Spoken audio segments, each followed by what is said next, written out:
possibilidades e de onde se escapar não é fácil. Uma terra onde manter-se vivo continua se desterritorializando a cada vez que a reterritorializam, aprisionam ou estratificam. O excesso, o que vai do perigo para o perigoso, tanto dos estratos quanto das desestratificações, pode evaporar um território, isto é, uma singularidade. Essa terra por vir se desterritorializa no devir das singularidades, se há possibilidade e potência para tanto, isto é, multiplicidades que não se deixem aprisionar pelas sobrecodificações tóxicas, molares ou pivotantes que desejam estratificá-las, isto é, colonizá-las. Estou ventando aqui. Para se manter vivo numa terra, para além da ideia de que para se estar vivo, basta estar pensando, respirando, falando, comendo e cagando, é necessário uma imagem do pensamento sem imagem que a retire, que retire uma terra e um território que pensa da acrópole necroterrária do pensamento com imagem, e a lance ao devir multimilionário da diferença, onde não cabe o pensamento vestido da ideia de verdade, de identidade, de estrutura, de analogia, de reflexão, de comunicação, de contemplação, de semelhança, de causa, de bom senso, de senso comum. Isto é, do pensamento metafísico, ou o que Deleuze chama de representação, ou ainda, conforme Arthur, o juízo de Deus. O que se quer é um pensamento sem se vestir da ideia, um que crie no raso da imagem de um peixe sem rastro uma nova novidade. Toda singularidade é distinta, mas apenas o indivíduo, o não dividido, esse viciado em eu e identidade, aglomera-se em torno de um centro fixo, de uma raiz pivotante, e tem, ao mesmo tempo, o plano para uma terra como determinados filósofos, artistas, cientistas e presidentes já o tiveram, ou melhor, ainda o têm em mãos à hora qualquer do dia para uma plenária triste. A identidade, como vimos, compõe o ecúmeno de forças que fazem da representação dessa morta-viva um andrajo, um rastro de sangue sedento, um rastro de sangue que, sedento, se bebe recognitivamente, né? Repetidamente. É uma coisa que repete seus rastros de sangue, de memória, história e outras pevis. Sementes que, em replantio, juízo à violência e consiste no espetáculo de autoflagelação de um corpo que espanca a si mesmo com um tripalho que tanto compraz aos impérios. Mas o rastro, a memória recognitiva que citamos em epígrafe, deve ser varrido para o esquecimento e só retornar como diferença. Não que esse rastro retorne de outra forma. Com efeito, é preciso ser um outro para enxergar o outrem, isto é, o que chega propondo uma terra possível, uma outra terra possível. Do passado à saúde. Só o que for contemporâneo, como, por exemplo, Heráclito de Éfeso e sua imagem do rio, ao qual não entramos duas vezes. Há nesse pensamento heraclitiano o que nele se conserva enquanto nova novidade, isto é, arte. A arte é uma criante a despeito do Criador, esse que desaparece na enunciação coletiva do criado e desaparece mais ainda na enunciação coletiva da criante. A arte atravessa os territórios com uma singularidade ela mesma. É ela que se conserva, portanto, sem antiguidade. Ao abandonar-se ao historicismo paradise do passado, abandonar-se-ia, assim, conforme Nietzsche, as forças passivas ou não agidas, isto é, as forças reativas. Né? Precisamos abandonar essas forças. Abandonando as forças reativas adonantes da terra, nos aproximamos de um povo por vir. Um povo que se faz agora no singrar criar imagens, do pensamento sem imagens, abandonando a crueldade recognitiva da memória e sua dor, que Nietzsche expressa na frase seguinte: apenas o que não cessa de causar dor fica na memória. Não estamos questionando a legitimidade da dor, mas reivindicando a saúde do esquecimento necessária a uma máquina de guerra, a saúde rizomatreira de uma imagem do pensamento sem imagem. Uma máquina de guerra que é um povo por vir, deslizando uma curva sempre outra na linha de fuga que esse povo cria entre os blocos fúnebres de forças reativas, verticalizantes, de recognitivos impérios. A máquina de guerra é uma máquina nômade, não tem como intenção primeira pôr sem armas, mas nascer outra e outras vezes nos planos teóricos, práticos, estéticos, políticos e éticos e criativos do pensamento e da inversão do platonismo. É a máquina de um povo menor, de uma língua menor e um pensamento menor. É uma máquina de uma área em risco, expressão a ser entendida melhor ao fim desse texto. Com efeito, a máquina de guerra em armas é o suplemento da máquina de guerra. Mas o povo por vir só utiliza a máquina de guerra em armas, esgotadas as linhas teóricas, práticas, estéticas, políticas, éticas e criativas. A máquina obus é a máquina de guerra do Estado ou dos estadordinários, os de cabeça baixa, capturados pela máquina de guerra do Estado e aí assujeitados, se não de fato desejantes desse aí, pois o desejo gangrena. Uma terra, um território, mantém-se vivo nômade, criando espaços inauditos, para tanto o faz por uma imagem do pensamento sem imagem. Não se pode procrastinar ante o edifício a gravidade e melancólia lasontriana que chega para dissolver uma singularidade. A melancólia do pensamento com imagem, a gravidade do pensamento com imagem e sua retórica paralítica mortal que reterritorializa a singularidade organizando-a. Um clero complexo de mistificações e deificações que leva o sujeito a amar menos a vida e mais o legado da gramática. Nessa gramática, os signos, nítidos como um girassol, evanescem da violência que leva ao produzir do pensamento. A cegueira do pensamento, vestido da ideia, vê o que deseja. Ela vê o real. Mas isso não é privilégio desse pensamento. O desejo não é uma outra coisa senão produção do real, dizem os filósofos franceses aqui envolvidos. A violência de um signo é o que provoca um pensamento, uma música, um pássaro, uma palavra, um cego mascando xícaras. Como no conto de Clarice, Lispector, o amor, o cego mascando xícaras, é um signo violento que deflagra na figura estética Ana o desejo de uma nova terra, um corpo sem órgãos, não mais estanque pela personagem. E assim ela vê o que deseja. Com efeito, devassados os campos de signos pela monocultura de um pensamento soja, o pensamento pesticida homogeneizante arbóreo, que é a potência do falso, positivada pelo capitalismo, que, assim, alimenta o esfomeado dele, isto é, torna o esfomeado dele parte do elenco das potências do falso da produção nihilista, condicionando-o a pensar as benesses a despeito das ruínas. Condicionando a pensar o mesmo, o próprio capital, em coro com os ministérios da repetição, saídos expresso da confraria ocidental da imagem do pensamento com imagem, que, ainda agora, em voz grave, ordinária e ordeira, demarca os territórios. E o faz para impor sua monocultura homogeneizante, logo depois de declarar as áreas em risco. E uma área em risco é justamente aquela onde um território e uma terra se mantêm vivos. Uma área em risco é uma terra sobre a qual se desterritorializa a singularidade, desadonando-se dela mesma, do sujeito, do indivíduo, e caindo literalmente na festa da diferença. Essa área é um signo, um risco que se dá pelo meio e, por isso mesmo, um risco múltiplo. Ela é uma área expandindo-se numa contínua linha construtivista. E quando o Estado a declara uma área em risco, ela já o é muito antes da declaração. Porém, essa sobrecodificação do Estado a leva do perigo para o perigoso, e nessa condição, sua demarcação corresponde à sua eliminação, que se processa em ritmo colonizante de descobrimento cada vez mais acelerado. A demarcação de uma área em risco antecipa sua eliminação, seja pela homogeneização, seja pela ação da máquina obus e outros recursos napalms, que cai na graça do senso comum. No entanto, só se pode estar vivo numa terra sendo uma área em risco entre o território e a terra. Muito obrigado.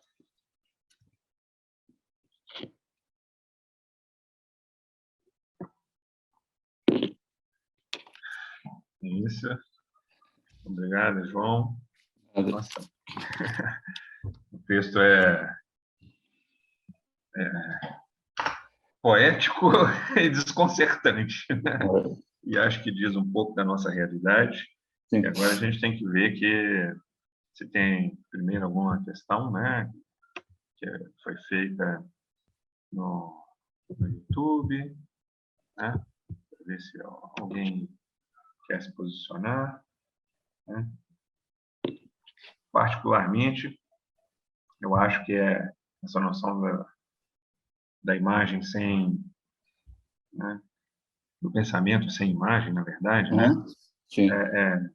que ela é associada a essa questão, por exemplo, né, da construção de uma imagem da área de risco, né, é exatamente o dizer, né, de uma sociedade de controle nisso, que usa a técnica, né, seja ela a própria língua, né, que a gente está usando, ou as outras tecnologias, né, que nós temos ao nosso dispor, para determinar, né, aquilo que você chamou do pensamento metafísico, né, ou que Deleuze também trabalha nesse sentido, né, do pensamento metafísico, né, como representação. Você trouxe também o Arthur com o juízo de Deus, né, que é um controle, né. E eu queria que, se você pudesse explanar só mais um pouquinho sobre isso também, como que isso e o universo digital, por exemplo, né, que a gente está conversando aqui esses dias, que eu acho que tem tudo a ver, né, como que isso dá uma forma a esse agenciamento político-estético, né, aqui hoje, como que seria, né, a gente trabalhar em prol dessa imagem, né, desse pensamento sem imagem, né, dessa abertura, né, dessa terra como sem ser esse pensamento normativo, né, contra esse pensamento normativo. Sim, Wagner. Eu tenho tentado, assim, né, a partir do pensamento de Deleuze, Nietzsche, Spinoza, né, sobretudo Deleuze, ultimamente, fazer esse exercício, né, é um exercício de experimentação, sair dessa imagem do pensamento, sair dessa imagem da ideia já dada, ou de uma causa inicial, e saindo da metafísica, entendendo que essa imagem do pensamento sem imagem é a imagem que você cria no momento que você vai pensar. Começou a pensar, é como se fosse pré-existente, né, o personagem conceitual, mas não é uma pré-existência. Ele nasce concomitante ao plano e aos conceitos. Isso pede uma nova perspectiva para o pensamento, né? Um pensamento, digamos, mais ligado a um corpo sem órgãos e menos ligado a uma razão. Quanto a isso, assim, quanto ao espaço digital, eu acho que é o espaço do pensamento, né? É o espaço da arte. Então, cada vez mais eu faço essa confluência, né, entre arte, ou literatura e filosofia. Eu utilizei aqui de certos autores, assim, sem citar muito, e tento fazer também esse exercício da criação no próprio texto, né? Na medida que a área em risco é um conceito que assim, eu criei a partir do próprio texto, né? Mas a partir do meu conhecimento sobre ecologia, sobre, né, ou da própria existência. Quer dizer, eu pensei nesse sujeito que é um povo por vir, e sendo como tal, um sujeito que cria, né, e sai desse universo metafísico da repetição, e sai desse universo recognitivo, do ressentimento, né, e vem para o campo do esquecimento para poder criar novas coisas, né? Nós, artistas, acho que fazemos isso já, né, o tempo todo. Nós queremos criar novas coisas, criar novos espaços de pensamento. Mas o cuidado a se tomar, no meu entender, é sair dessa repetição do mesmo, né, e vir para essa repetição da diferença, que é uma perspectiva tentativa do Deleuze sair dessa metafísica, do Deleuze de Guattari, e isso é aplicado, eu acho, em todo o campo do saber. O que eu acho bacana em Deleuze, não sei se outro filósofo já teria pensado isso dessa forma, mas é que a arte é um campo do pensamento, sem hierarquia em relação à filosofia, né? E todos os campos são aí extremamente importantes, né? Esses campos de liberdade, de ação, que a gente tem que criar. Próprio evento, né, digital, nessa proporção, sobretudo, um grandioso evento, é um momento de alta criação, né? E vai exigir aí toda um artista, né, ou vários artistas, para poder criar esse espaço de pensamento de novos territórios, né? Então, eu tenho feito esse exercício, até naquela prosa a gente teve com o Bobira lá, falando na defesa lá que a gente estava na banca, falando da necessidade de abandonar também alguns pensadores, né, e pensar com os novos pensadores que trazem outras coisas, né. Esse é um movimento que eu tenho tentado fazer com meus orientandos, né, nas minhas aulas, é trazer essa discussão para o devir, ou seja, para a criação. Sim.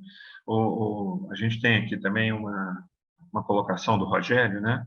Falando, agradecendo, falando que é muito boa a sua apresentação, e achou muito boa também a conjugação de risco e perigo, né? Que ele acha importante, porque só temos duas formas de busca de liberdade: a saída artística poética, um pensamento que se refaz sem se aprisionar. Porque também há sempre essa possibilidade de sermos capturados, né? Sim. Que as formas se aprisionem nos clichês. E aí, não acha, João? Estou perguntando se você concorda hein, sim, com isso ou não. essa expressão, né, que vai do perigo para o perigoso, eu peguei no Guimarães Rosa. Né? A gente pode ir do perigo para o perigoso.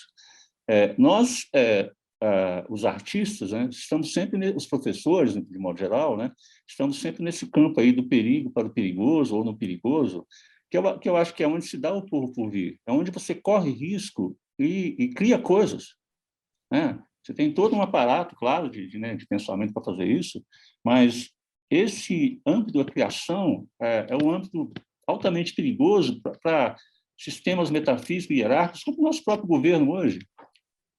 Tá? Quer dizer, não quer ninguém pensando, não quer ninguém criando nada, quer manter, quer voltar a uma antiga coisa, né? A partir de uma lógica perversa do ressentimento, puro ressentimento, né? Ódio. Ódio que ele não trouxe sozinho, né? Ódio que está aí na população, né? Firme e forte. Mas é isso mesmo, Rogério, concordo com você. Beleza. E a gente também queria... você disse também essa questão do próprio simpósio nosso, né, que está pensando na arte, né, e através do digital, por conta da circunstância planetária em que vivemos, né, e como que esse exercício ele já é o próprio exercício de uma espécie de desterritorialização, né? Apesar de nós não criamos digamos assim, uma identidade, a gente cria um processo de identificação entre os pares, né, entre aqueles que estão preocupados com o fazer artístico, e esse fazer artístico é também uma expressão política, né? É nesse sentido que você coloca também que essa terra ela se abre, essa imagem, né? Sim, a questão, por exemplo, é que essa questão do liso, do estriado, né, já nasce com a terra. Né? Não é algo... o juízo de Deus já nasceria com a terra. O juízo de Deus é essa tentativa de organização o tempo todo que ocorre, né, de nos organizar. Né, e a arte foge disso o tempo todo, tenta sair disso. Você falou uma coisa aí, repete para mim, fugi um pouco aqui.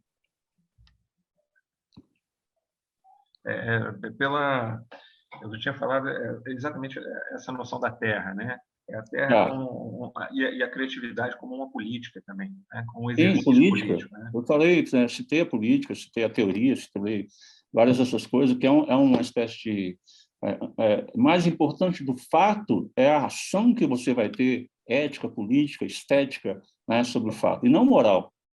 Sim. Né? Porque senão você repete. Né? Você repete a coisa. Então, você tem que ter todo esse cuidado, toda essa prudência para não cair nesse universo, né? Raso não. Eu uso a expressão raso como superfície. Entendi. Raso como superfície. Isso também tem a ver com rosa. E está no meu livro que eu vou lançar. Então, a Terra, o tempo todo que eu estou citando, embora ela seja uma imagem do pensamento, ela não se desgarra da Terra.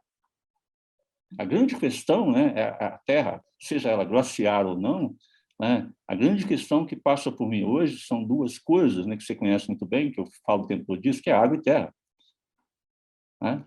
Essas são duas questões vitais, a própria vida. O próprio corpo é água e terra. Né? Então, o que se tem pensar o corpo como singularidade, como multiplicidade, né? No momento em que falta esse tipo de pensamento generoso em relação a essas coisas, né? Então, o tempo todo, a Terra está comigo, a Terra me acompanha, na minha fala, seja no médio, na graduação, na pós, a Terra é imanência. Isso. A Elaine Martins está agradecendo pela aula sobre Deleuze, Pensar e Criar, né? Sim. O Pablo Govira também está dizendo que foi uma excelente conferência, né? E pediu para você falar um pouco aí sobre o seu livro sobre o rosa e o raso. O que você acaba de dizer, fala mais um pouco sobre isso. É um livro que está ainda tá para correção, está com a Vivian, uma amiga minha que sempre lê meus textos. É uma tentativa de tratar da dimensão imanente no texto Rosa, a partir do próprio Rosa e a partir da filosofia teresa-guattariana, sem mais nada, sem citar mais nada, apenas isso. É uma perspectiva imanente, que da superfície, né, um sertão encarado de uma maneira, acredito, bem diferente de como se trata, né? Sem essa busca, né, Gobira, que você havia dito outro dia, estou repetindo lá muito, mas é porque é importante para mim, de uma bibliografia que já disse, redisse e tresdisse a mesma coisa que eu considero importante, não estou tirando a importância disso, mas o que eu posso dizer sobre o Grande Sertão se eu não disser algo que seja um pouco diferente, ao menos? Não vou fazer um livro para dizer a mesma coisa, vou trazer um livro para dizer outra coisa. Então, o raso do liso, né? Expressão liso, né? Essas pradarias, né? Esse deserto, está todo ele no meu imaginário, no imaginário do livro, né? E trata de um campo imanente, não quer dizer que eu não vá falar, né, de uma dimensão metafísica, mas a partir do próprio texto do autor, que cria praticamente conceitos para tratar disso. Eu vou pegar as palavras do Rosa e vou voltá-las contra ele. Isso é perfeitamente possível, né? Não é contra o sertão, porque está tudo no sertão. Não chega a ser contra, não é uma crítica ao sertão, é uma constatação desse movimento imanente no próprio sertão. Muito bom.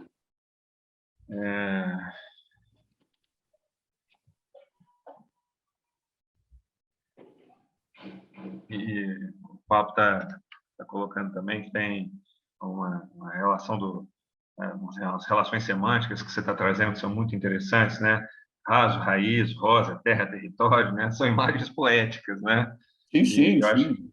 eu acho que a gente estava conversando um pouco, né, nos GTs, né, do Congresso, que essas imagens poéticas, né, imagens plásticas, elas estão Sim. sempre confluentes, né, ou elas podem, né, boa parte delas, né, podem confluir para um agenciamento que diz mesmo sobre uma coletividade, né, ou de uma enunciação coletiva, Sim. seja, como você disse, né, que desperte uma consciência política mesmo, né? Acho que é nesse sentido que você está trabalhando e trazendo para a gente também. Esse que será um futuro livro que a gente vai poder ler, né? Estamos aqui tentando, né? 6 anos escrevendo isso, vamos ver se sai alguma coisa palatável. O Rogério também está lembrando da sua colocação, né, da terra e da água, né, que parece um convite ao liso, né? É nesse Sim. sentido também que você estava falando. Nesse sentido mesmo, assim, são espaços que tá aí escrito a ordem de estriado e do liso, né? Não tem como falar de um sem dizer do outro também. Então, você tem vários movimentos estriados no Grande Sertão, e assim como tem vários movimentos lisos no Grande Sertão. Claro que eu vou dar uma espécie de ênfase a essa dimensão lisa, né, que eu acho que, fazendo essa leitura dessa forma, eu estou dando o que o texto já tem, mas lembrando da contemporaneidade desse texto na literatura ou no mundo. Se eu faço uma leitura que fica repetindo ad infinitum os mesmos autores, eu estou de certa forma, repetindo, não, sem nenhum desrespeito a esses autores, são leituras que eu fiz e gosto muito de ter feito. Só acho que o pesquisador tem que fazer seu caminho, seu próprio caminho, né? E eu venho de uma relação, né, da metafísica para Nietzsche, para Deleuze, eu venho caminhando para esse espaço, né? E já fiz um trabalho sobre Nietzsche e Rosa, que eu gosto, algumas coisas eu não gosto mais, já passou, já foi, e vou tentar essa nova experiência aqui. E se eu for fazer uma outra experiência, vai ser outra coisa, completamente diferente. O Marcos André Pena Coutinho, tá? Professor nosso colega da FUMEC lá, okay. Ele está dizendo o seguinte: a imanência é muito bacana, a meu ver, parece que se trata do contrário da transcendência. Sim. Mas não vejo como algo totalmente oposto, e sim como aspectos duais, opostos do mesmo território. Assim, eu faço a leitura deleuziana, né? A proposta do Deleuze é uma inversão do platonismo. Se existe a dimensão metafísica no ambiente, a intenção do Deleuze é enfraquecê-la o máximo possível, né? Porque ela tá dentro de toda uma lógica perversa capitalista, de poderes instituídos, igreja, enfim, família, toda essa ordem hierárquica, né, que coloca alguém em cima para ser o perfeito e tal. Então, você pode, assim, eu acho que é possível entender dessa forma, mas eu estou com Nietzsche e Deleuze quando eles falam dessa necessária inversão do platonismo. Mas as pessoas trilham nessa ordem aí muitas vezes mesmo, né, de uma imanência, mas de um platonismo, de uma transcendência, né? Deleuze vai falar de um empirismo transcendental, que é diferente, né, da transcendência. Muitas vezes as pessoas confundem. Transcendental é ligado à imanência, transcendência à questão mesmo platônica, de um mundo inteligível. Beleza. Ô, João, nós estamos chegando no nosso horário, infelizmente. De boa. O simpósio continua, mas eu acho que deu para a gente, né, ver um pouco do seu pensamento. Obrigado, Débora. Eu envio aqui umas bate-papo que eu acabei não vendo aqui. Isso. Obrigado, Rogério. E também, se tiver mais alguma questão do público, depois a gente envia para você e a gente vai nessa conversa, sim. E vamos seguir o nosso simpósio. Queria agradecer a você, obrigado, eu que agradeço. Pela colocação, pela bela palestra, e também a todo o público, né, que está aqui com a gente, obrigado, gente, assistindo. todos que estão aí. Muito obrigado. E obrigado, Pablo, chamar o Pablo aí para fazer o nosso fechamento. Ok. Fantástico. Você viu que eu me comportei, fiz as minhas mensagens, olha só. Daí, para não, senão a gente ia ficar conversando aqui, João. Eu fiquei me segurando aqui. Tá todo mundo ali parabenizando no chat aqui do Débora agora e no chat lá do YouTube também. A gente vai tentar aqui, em pouco tempo, mas não posso prometer a velocidade, né? Cortar, né, também essa participação do João.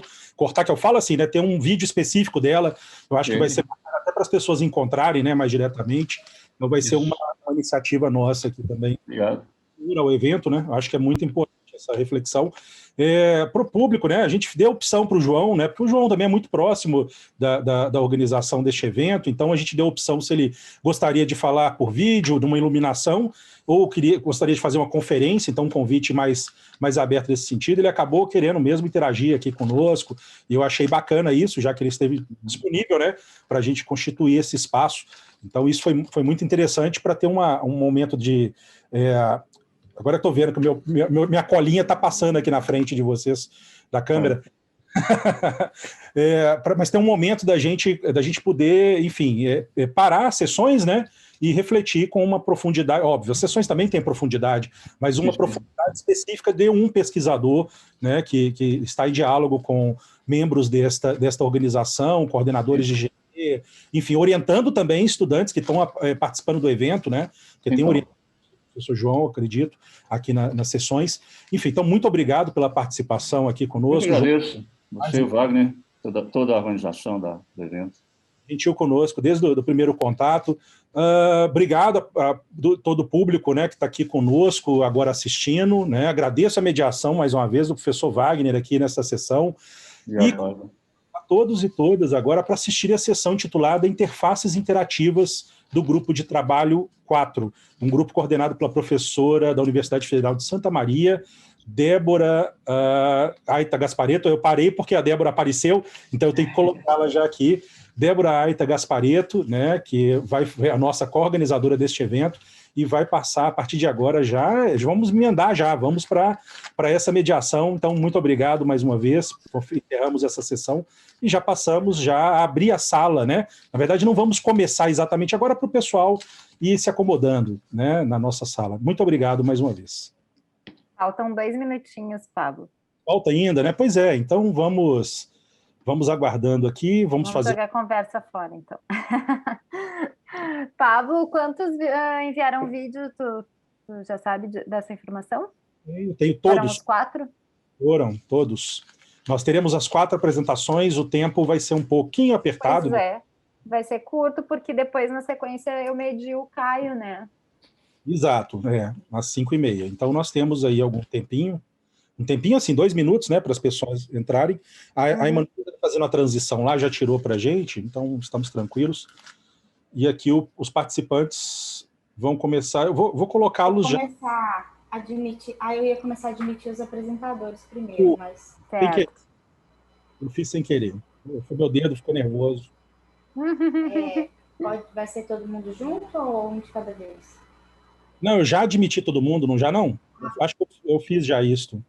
Então, existem agora 76 pessoas na sala no instante. Está difícil, porque agora a gente tem 77. Que achar... Mas não tem problema não, Isabela, vamos trabalhar nós dois aí juntos, colocando as pessoas em destaque, por favor. Eu estou pesquisando aqui e adicionando já. Opa, pede para elas abrirem o vídeo, que fica mais fácil. Né? Para o pessoal, por favor, que vai apresentar agora, abram os vídeos que eu já vou encontrando vocês e destacando aqui para facilitar essa conversa, tá? Eu sei que a Andrea está aí já. Oi, Andrea. A Rit deve estar também. Cássia Macieira. Já... Débora, é só eu. Só você. O artigo só eu. André, aqui de Santa Maria, não nos vimos em toda a quarentena, né? Eu só ouço falar bem do teu aplicativo, já testei. Estou bem feliz de ouvir a tua fala hoje. De te adicionar. Aliás, eu estou muito curiosa para ouvir a fala de todo mundo, né? Porque o Pablo já teve spoiler ali no envio dos vídeos, né? Eu não tive spoiler nenhum. Agora sim, a André apareceu. Aí eu consigo dar um spotlight dela. Patrícia de Souza. Oi. Boa tarde, eu sou a Marcela. Marcela está... Boa tarde. O Higino e eu vamos apresentar o artigo, mas quem vai destaque aqui é para o Higino. E ele está sem a câmera, então, como você está reconhecendo as pessoas aí pela câmera, você não vai encontrar o Higino. Ah, tá. Dá então eu estou sem câmera aqui, gente. Pois é, eu não sei se eu vou conseguir fazer o destaque. Obrigada. Eu acho que não dá para destacar sem a câmera. Esse é um problema. Mas pode deixar a Marcela destacada, não tem problema não. Usa a Marcela. O Chavone não está aí, não? Meu grande amigo Chavone. Hein, não, Gino? Hoje ele não está por aqui, não. Hoje ele não está, não. Infelizmente, não conseguiu. Aqui. Bom, acho que eu destaquei todo mundo, né, Débora? Acho que sim, pelo que eu estou olhando aqui, estão todos ali. O Higino está com a Marcela e Flávio, a Andrea está sozinha, né? A Patrícia e a Cássia. Richelle não está aí hoje. A Richelle não. Tá. Não, Pablo. Ótimo. Então vamos fazer esse momento. Já podemos dar ok lá, viu, Emanuele?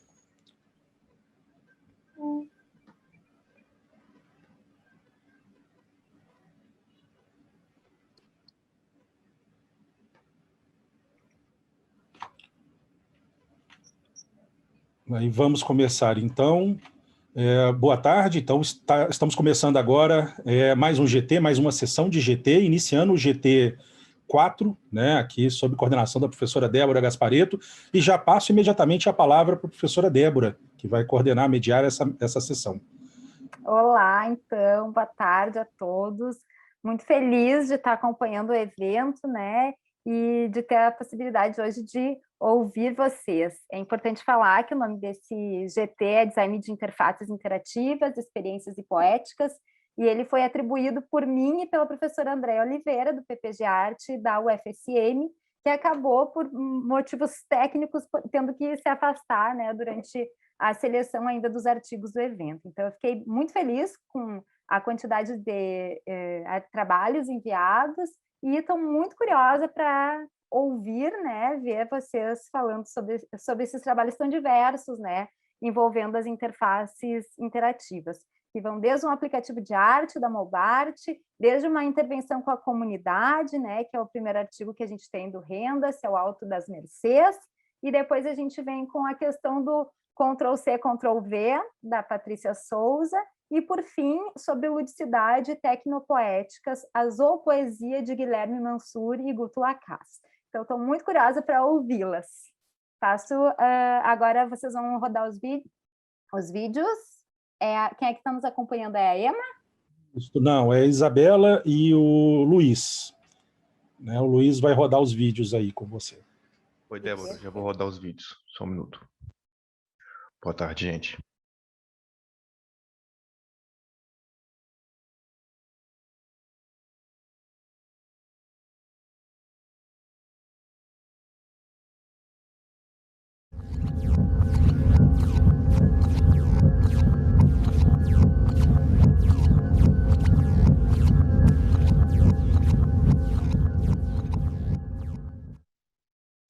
Todos e todes.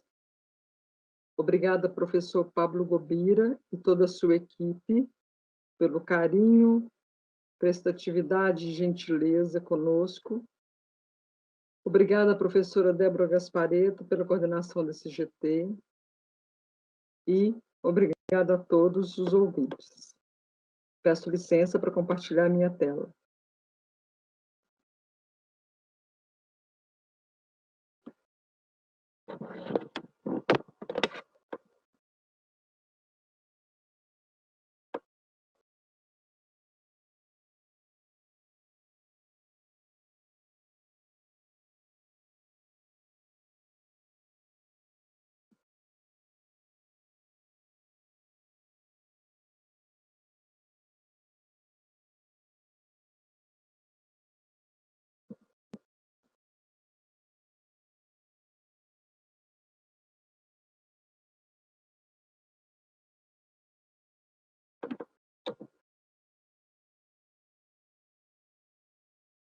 Esse trabalho chama sobre tecnopoéticas, a zoopoesia de Guilherme Mansur e Guto Lacasse.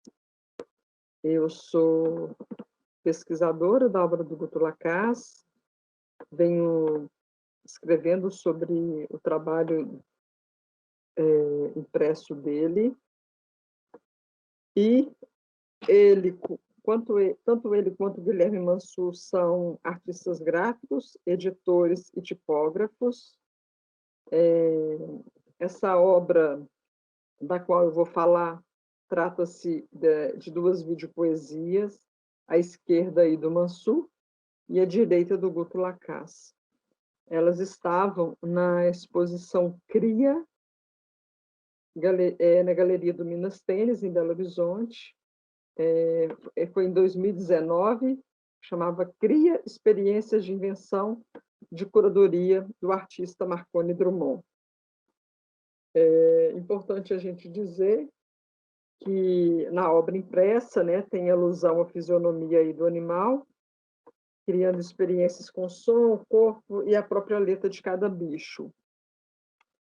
A obra direita do Guto Lacasse, ela já existia tanto nas ilustrações do livro do Ronald Polito, quanto essa transposição para a videopoesia. Ambas estão aí disponíveis no YouTube, tá, gente? A da esquerda já foi uma provocação do curador da exposição, Marconi Drummond, que procurou Guilherme Mansur e convidou ele a transpor a obra dele para a videopoesia. E aí deu-se o embate aí das duas obras juntas, no mesmo lugar, simultaneamente, né, acontecendo aí dentro da exposição. É importante dizer que a minha pesquisa, o objetivo é entender inicialmente essa transposição visual entre a mídia impressa e a videopoesia, mas eu imagino que ela vai ainda ter outros desdobramentos. Então, a gente tem aqui à esquerda o Mansur e à direita o Kutulakás, só para vocês reconhecerem.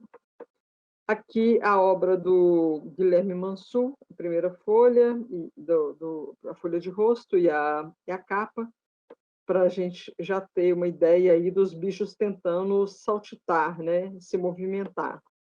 Então, pela cor e pela disposição da letra, ou seja, da tipografia no espaço, já existe uma tentativa aí de movimento.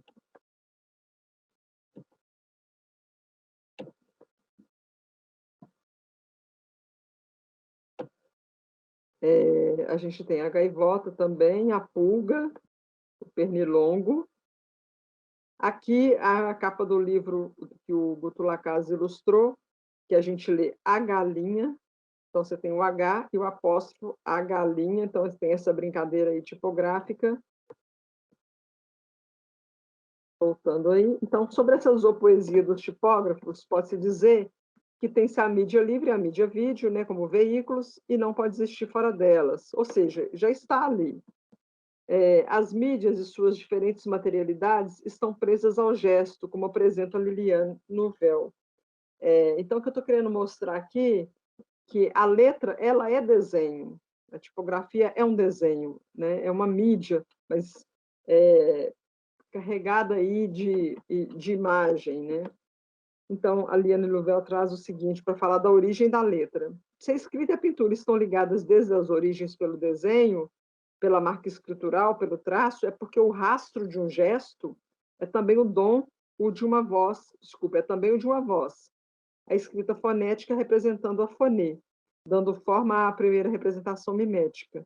O que ouvimos, a voz também está ligada ao desenho, o contorno, aquilo que vemos.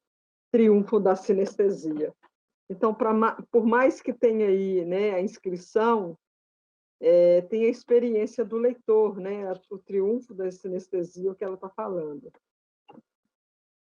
Um segundo aqui, que não está carregando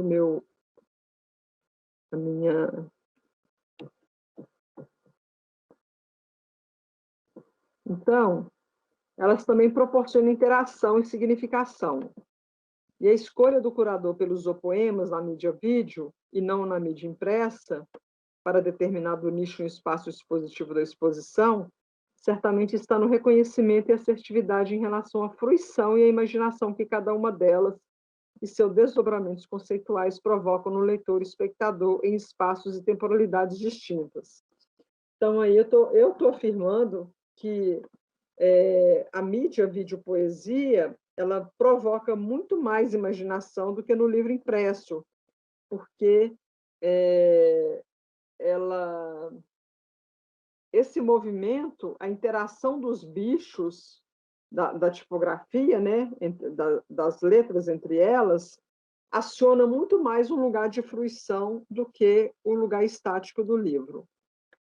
Mas sobre essa interação, que a gente vê muito falar que as mídias digitais elas provocam interação, a professora Ana Elisa Ribeiro, do Cefet, que estuda muito o livro, os processos editoriais, ela fala que não, que o objeto livro ele já é interativo, né? Então, não é uma relação passiva. Então, interagir com o texto não é apanágio de dispositivos digitais de leitura. Não são necessários financiamento público para extensas pesquisas que concluam isso. Qualquer leitor aprende ao ler, lendo ao mesmo tempo que opera o objeto de ler, acionando habilidades de leitura que tenha desenvolvido ou que passe a desenvolver a depender da complexidade da tarefa. Leitores inferem, deduzem, completam, vão e voltam, levantam uma cabeça. Ora, o que ela está dizendo aqui, que o livro também é interativo. Eu provoco a dizer que, por mais que a gente esteja falando de interação, e que essa obra videopoesia provoque mais interação no leitor, eu concluo previamente que mais importante do que a interação é essa fruição à imaginação. Espero que vocês possam ler o meu artigo quando ele for publicado aí no seminário. E eu agradeço muito pelos ouvintes. Obrigada.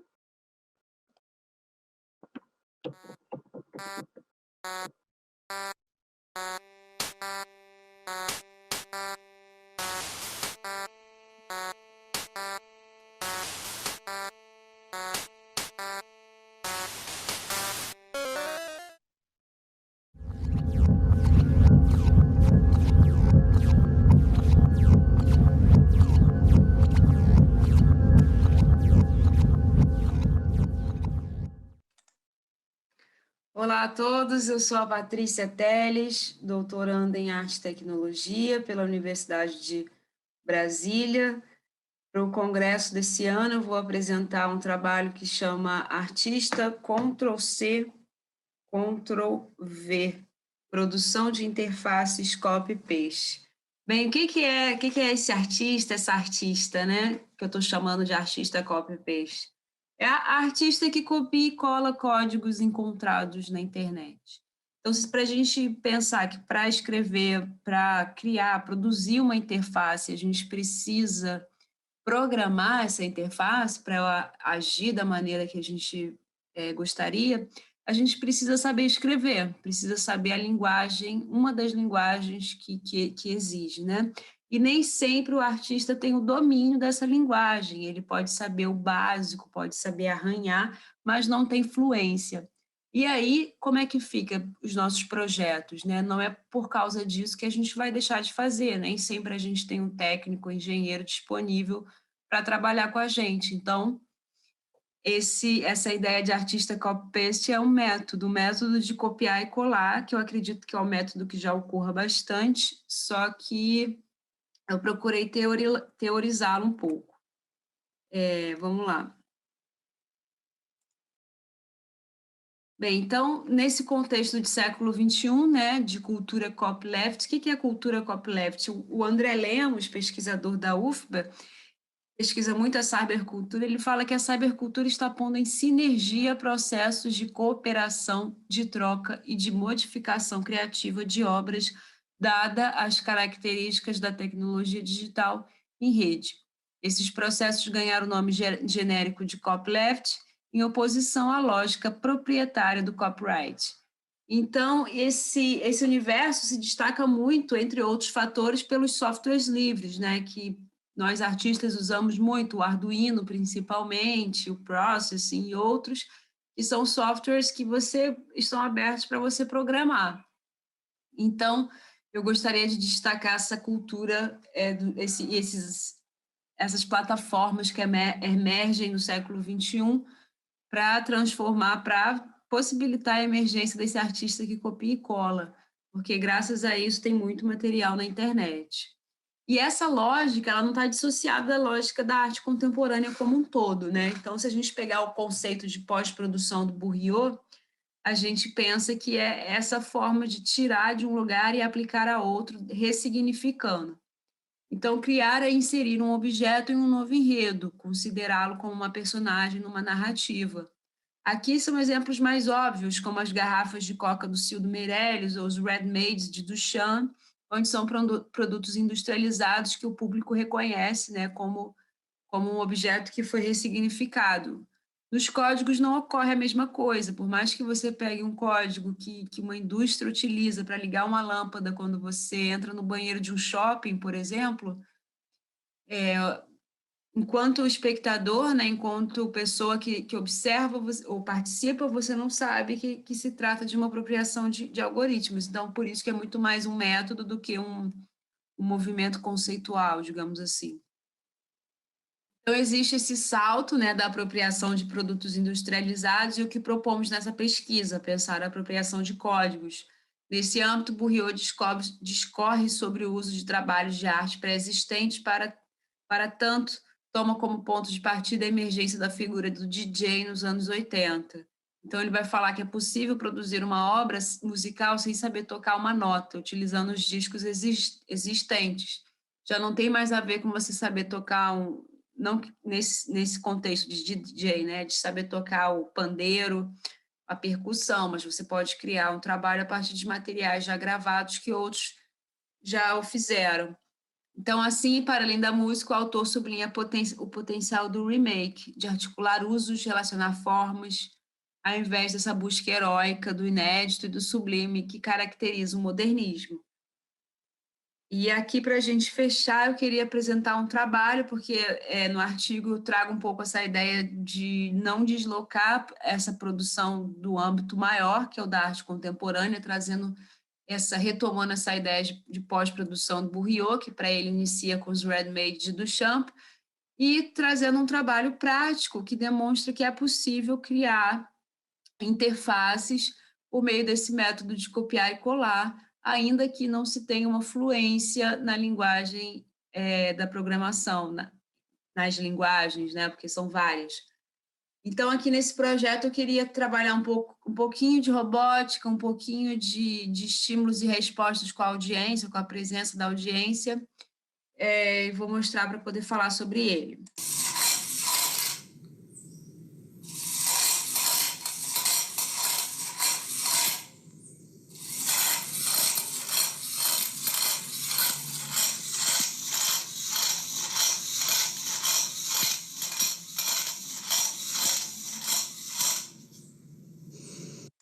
Então, é isso, é um projeto bem simples, né? Acho que não precisa muito contextualizar, se a gente pensar o cartaz, né? Sou artista, doutorando em arte e tecnologia, me ajuda a viver do meu trabalho, nesse contexto pandêmico, nesse contexto de sucateamento também da educação e como um todo, da pesquisa como um todo. E fora isso, a gente pensa nesse movimento do pedir esmolas, né? Em que você vê muito a pessoa sacudir um objeto, uma latinha já com algumas moedas, esse som, esse ruído são próprios desse gesto do pedir esmolas a transeuntes. Então, nessa plataforma a gente robotiza isso, né, transforma isso numa automação que tem a ver com a minha pesquisa, que tem a ver com eu preciso desse dinheiro para continuar com essa pesquisa, que não deixa de ser também uma forma de um feedback no outro campo, né? Mas não vamos entrar nisso, que nosso tempo é curto. Então, a ideia é botar esse motorzinho servo, onde tem uma latinha acoplada a ele, com algumas latinhas dentro, e um sensor ultrassônico que, ao perceber que uma pessoa se aproxima, começa a fazer esse movimento para chamar a atenção dessa pessoa. Fiz esse projeto em casa, não foi testado ainda, é bem mesmo um esboço, tá, gente? Não é um projeto pronto. O próximo passo seria substituir esse cartaz por um cartaz digital, onde quando a pessoa deposita a moeda na latinha, essa mensagem se transforma, no lugar de ler sou artista, tarará, você recebe um agradecimento, outras frases. Coloquei um sensor dentro da latinha, só que ao jogar a moeda, né, as moedas que já estão dentro da latinha acabam por ativar o sensor, o que atrapalha o meu objetivo.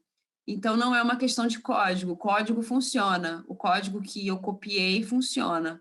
Porém, eu preciso entender agora essa montagem, né, essa cena, essa estrutura para pensar numa forma onde as próprias moedas que já são depositadas na latinha não atrapalhem meu sensor quando outra pessoa vier a depositar a sua moeda. É isso, eu agradeço a atenção de vocês, peço desculpas aqui pelo meu vídeo, não consegui encaixar o meu vídeo direitinho aqui no layout do Zoom para obedecer ao template, eu tive algumas dificuldades técnicas, mas eu acho que vai dar, né? A gente está nesse momento pandêmico difícil, está todo mundo se adaptando, e agradeço o espaço. Muito obrigada.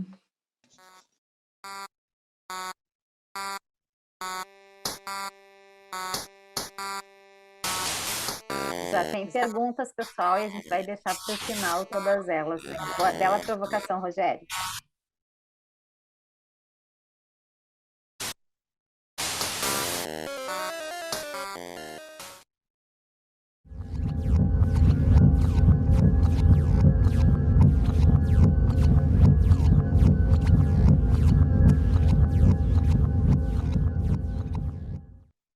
Olá, eu sou Andréa Capsa, doutoranda em Artes Visuais pelo PPG Arte, Universidade Federal de Santa Maria, e vou apresentar no 6º Seminário de Artes Digitais de 2021, no Congresso Internacional de Arte, Ciência e Tecnologia, o Mobart App, realidade aumentada e o design de interfaces interativas para galerias de arte e curadoria.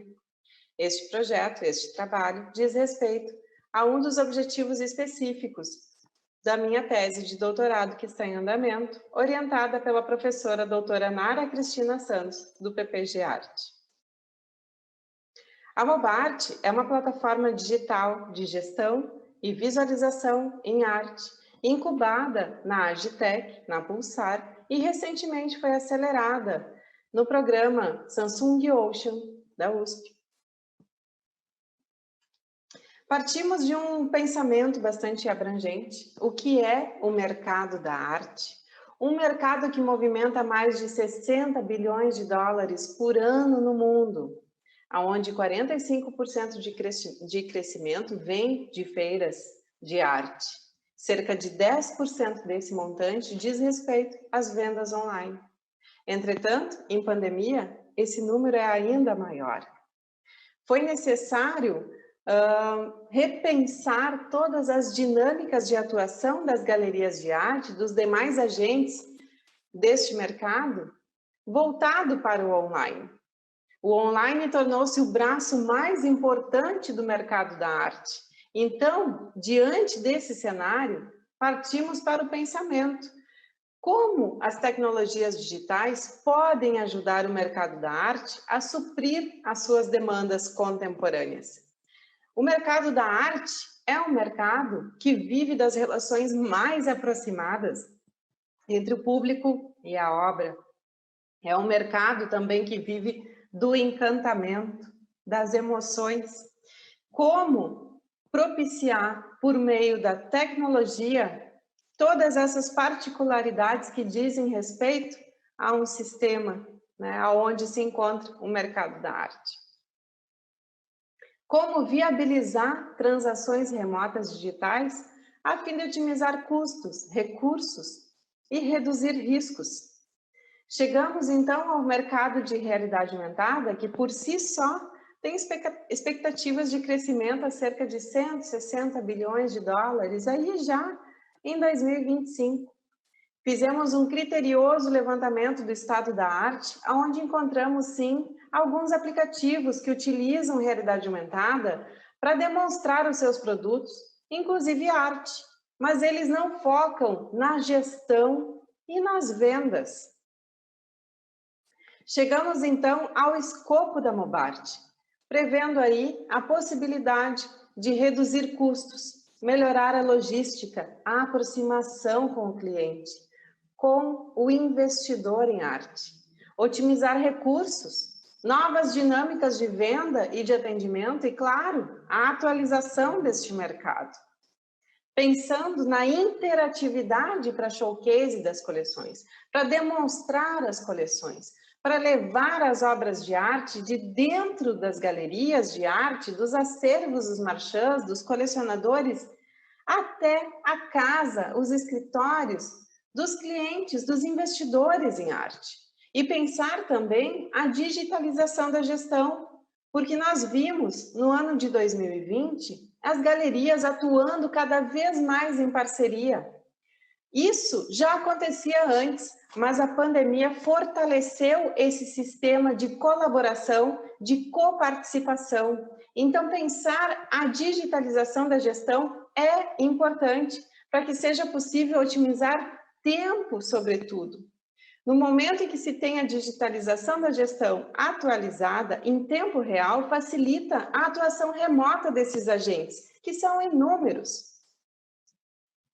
A nossa solução se apresenta em dois braços. Na web, onde é possível fazer a gestão dos acervos das obras de arte, toda a parte burocrática das galerias. E no mobile, sendo possível levar por meio dos smartphones, dos tablets, dos iPads, as obras de arte, partindo então de dentro dos acervos físicos, por meio da realidade aumentada, dos devices, poder visualizar e simular a instalação futura de uma obra de arte. Escolher a peça que vai ser adquirida para compor uma coleção ou para dar início a uma, e, em tempo real, escolher o local onde ela será instalada. Aqui, como se apresenta a Mobart hoje, pensando no design sempre muito clean, porque o destaque da Mobart são as obras de arte. Todo o destaque que se dá visualmente em termos de design é para as obras de arte. Então, priorizando aí um design clean, bastante limpo, né, para que não tenha uma concorrência da Mobart com as obras de arte, porque elas são os principais, né? A nossa solução está em desenvolvimento, já realizamos os primeiros testes, as primeiras exposições por meio da Mobart, fizemos a comparação de dimensões das obras de arte e também das suas cores e, de fato, a obra que chega por meio da realidade aumentada, por meio da Mobart, ela é muito próxima do real.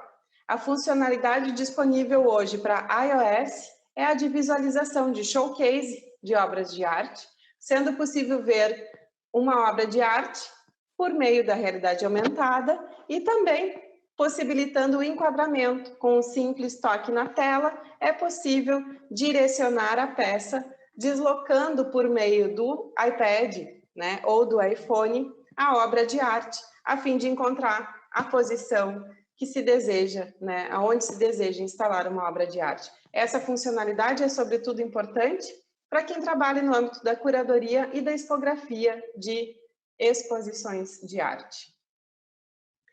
O nosso modelo de negócios prevê licenças de uso e nós pensamos, né, em diferentes planos a fim de se adequar aos portes das galerias, desde as pequenas, as médias, as grandes galerias e também o plano sob demanda, customizado, pensando em grandes eventos, em feiras de arte, leilões e também exposições. A nossa equipe é transdisciplinar, eu, Andréa, no campo das artes, a Giovana Casemiro, com experiência no campo do XR, Carlos Donaduzzi, no campo do design, Leonel Furtado, tecnologia da informação, Felipe Silveira, gestão, finanças, e Tamara Pereira, internacionalista, e que nos auxilia a pensar as estratégias de expansão da Mobart para outros países. No nosso site, e aí já aproveito para fazer o convite para que todos acessem mobart.app, mobart.app, aonde está disponível diversos links, né, para acesso a vídeos, a fim de conhecer melhor a nossa ferramenta e entender o seu funcionamento. Existe ali na página do suporte, no site, o link para tutorial. Então, todos estão convidados também para fazer o download do nosso aplicativo, que é gratuito e possui um login para convidados. Todos podem visualizar as obras de arte na parede da sua casa, ou onde assim desejar. Muito obrigada e até breve.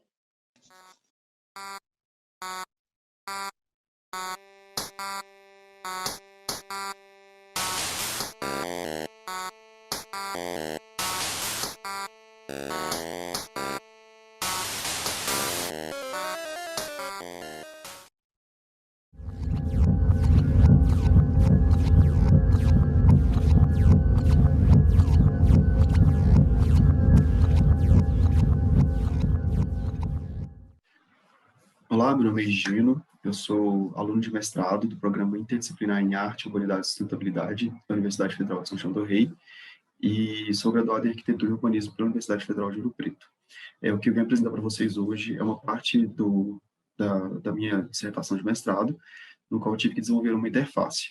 E aí essa interface ela é vinculada a um ambiente interativo, que a gente acabou fazendo ele no edifício Fortim dos Emboabas, que fica no Alto das Mercês, que é uma região da cidade de São João del Rei, no qual fica aí mais ou menos entre o bairro Tijuco e o Senhor dos Montes. É um bairro, uma região no qual houveram conflitos territoriais e eles acabaram meio que se dividindo entre Rua do Ouro e Alto da Serra. E o Fortim dos Emboabas, ele fica aí bem no centro aí dessa divisão, né? Então a gente acaba pegando esse edifício como sendo o nosso ambiente interativo por conta disso, meio que para poder tentar juntar também a comunidade e trazer mais visibilidade para essa região, né? Lá de São João del Rei. Então o projeto foi constituído por 5 etapas. Na primeira etapa, a gente fez um encontro com os líderes locais, a gente desenvolveu um convite, para poder apresentar o projeto para a comunidade e chamá-los, né, para poder fazer parte. A segunda etapa foram as oficinas que a gente fez, 3 oficinas que eu vou falar um pouco mais para frente. A terceira etapa foi o desenvolvimento de rendas manuais, que é uma parte do mestrado, né, porque esse projeto é uma parceria de mestrado junto com a Tássia. Então, eu fico mais voltado para a parte de interatividade e de arte digital, a Tássia mais voltada para as rendas físicas manuais, né? Então, nessa terceira etapa, a gente começou a trabalhar essa parte do fazer mesmo das rendas, das rendeiras lá do bairro. Na quarta etapa, a gente começou a desenvolver a interface, e na quinta etapa foi a instalação que a gente fez lá no Fortim dos Emboabas. A primeira oficina foi o mapa afetivo, nela a gente colheu diversas informações, como sendo até que a gente utilizaria essa interface, né? Ela seria através de um celular, que foi uma sugestão da própria comunidade, porque é mais fácil para eles têm acesso a celulares. E aí a gente fez esse mapa afetivo, que foi um grande tecido, onde eles desenharam o bairro e costuraram algumas palavras, assim, alguns desejos que eles tinham para o bairro, né? Na segunda oficina, a gente já fez um passeio guiado pelo bairro, que a gente chamou de roteiro sensorial, e no início a gente foi assim, aprendendo com eles, né? Histórias do bairro, quais eram as formas, as cores que o bairro tinha, que apresentava os sons. E eles foram meio que mostrando para a gente como é que era a vida no bairro, fazendo esse roteiro, né? E a gente ia questionando eles também, o que eles achavam daquelas cores, daquelas formas que eles iam vendo no decorrer do passeio. E depois a gente chegou no NARBAN, que é a Associação de Bairro, de moradores, né, lá do bairro. E aí a gente utilizou uma interface do professor Flávio, que é o meu orientador do mestrado, que é como se fosse uma mandala, né? Era um grid que repetia, né? Ele espelhava os desenhos, criando aí uma forma meio que um mandala. E aí a gente pediu para eles desenharem e demonstrarem ali as formas e as cores que eles viram no decorrer do passeio. Foi aí que a gente começou a surgir com a forma que seria a forma final do TEAR, né? De rendar, e do TEAR digital, que seria como forma hexagonal, devido à colmeia, enfim, uma ideia meio que como uma forma de comunidade mesmo, né, inspirado nas colmeias das abelhas. E a terceira oficina, que foi a Gambiarras, a gente já foi para o laboratório de robótica da UFCJ, e aí a gente começou a fazer alguns aparatos e alguns artefatos, sim, que simbolizassem alguns dos desejos que eles escolheram lá na hora, né? E a gente isso foi ótimo, porque a gente acabou reduzindo também a quantidade de desejos, e isso facilitou bastante o usuário ver, né, e conseguir ler o que está sendo os outputs da interface, né? Afinal, quando tem muitas informações, acaba que a pessoa fica um pouco perdida, assim, né? E dificulta um pouco a comunicação do que a gente queria passar. Então, a gente reduziu aí para foco, união, fé, força e saudade, que ficaram com a cor amarelo, roxo, azul, vermelho e verde, que foram os próprios moradores que escolheram, né? E eles construíram esses aparatos e que alguns eram até vestíveis. E esse, então, é mais ou menos como é que fica a interface, né? Ela é acessada através de um navegador web, então a gente precisa de ter acesso à internet para poder utilizar a interface. E o link a gente disponibiliza, mas também fica no nosso Instagram, quem quiser utilizar pode utilizar até hoje, né? Está liberado lá para usar. Então, a partir do momento que a gente teve, né, a pandemia, então a gente adicionou essa questão de coleta de localização do usuário. Então, a gente queria colher a localização das pessoas para entender onde é que essas pessoas estavam utilizando, né, acessando a nossa interface. Aí, em seguida, vem as instruções de como funciona a interface, e a pessoa, então, tem acesso, que é o nosso TEAR digital, no seu formato hexagonal, né? São 3 hexágonos, na verdade. Cada pontinho desse é como se fosse um prego do TEAR físico, onde as rendeiras enrolam os fios da renda, né? E dão um nozinho. E aí a pessoa pode escolher o desejo, né? Que é relacionado à sua cor, que vai colorir o fio dessa renda. E aí a pessoa começa a fazer o seu desenho. Aí, a partir do momento que a pessoa vai clicando em cada pontinho, fazendo desenho, aí embaixo ele tem, em ordem, né? A gente consegue controlar a espessura do fio. A gente tem um botão de limpar, que limpa completamente o desenho. O desfazer, que desfaz a última ação, o último pontinho que ela clicou. O botão rendar-se é um botão é um botão determinístico, na verdade. A gente utilizou alguns cálculos matemáticos para poder espelhar os pontos que já foram clicados pela pessoa. Isso fazendo como se fosse uma arte generativa mesmo, né? Ele completa a renda para a pessoa, fazendo um desenho final aí para a pessoa. Se ela quiser fazer o desenho sem rendar, não tem problema, pode fazer. Mas se ela quiser clicar no rendar-se, ela vai completar a renda e vai surgir muitas das vezes um desenho não esperado pela pessoa, né? Não é aleatório, mas é não esperado. Então, a gente tem o botão Ver Fortim, que ele vai para o nosso back-end, onde vai ter o nosso mosaico com as rendas de todo mundo, e o Enviar para o Fortim, que é o botão que ele já vai para uma outra janela, que a pessoa consegue colocar o nome dela e uma mensagem e enviar. A comunidade pediu para a gente colocar o botão de compartilhamento no WhatsApp, o botão de acesso no Instagram e o botão de compartilhamento no Twitter também. E a gente tem uma opção do TA aí que ele dá todos os pontos clicados pela pessoa. Então, se a pessoa quiser reproduzir essa renda digital no físico, ela consegue seguindo esses pontos. Anteriormente, o nosso back-end era assim, a gente tinha a nossa tela ela se redividia toda vez que entrava uma nova informação e criava uma faixa colorida com o desejo escolhido. E aí ficava, então, com as rendas por cima, né, em branco, fazendo contraste, e as mensagens das pessoas. Mas aí a gente modificou um pouco, né, para nosso realmente, quando a gente fez o nosso protótipo de intervenção, porque não foi uma intervenção do jeito que a gente queria mesmo, né, por não poder ter pessoas, né, presenciais. Então, a gente acabou modificando um pouco como que ficou o projeto final, a intervenção final. A gente adicionou, já na interface, os documentos referentes ao Comitê de Ética da UFSJ, né? Que assim a pessoa tem acesso a todos os nossos documentos e os riscos ou os direitos que a pessoa tem em ter participado do projeto, né? E aí ela já pode ler, já pode aceitar, ela pode ver toda a documentação aí.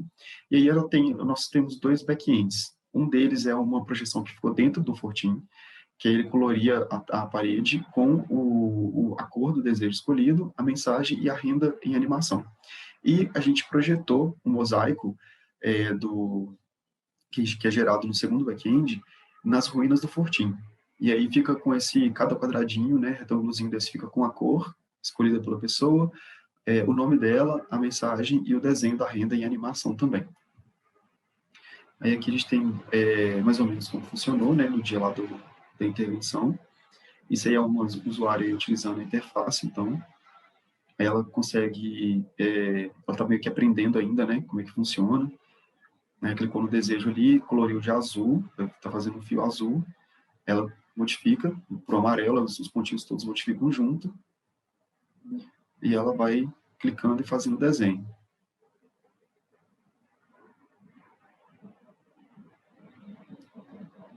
Dependendo aumentou, engrossou o fio, né?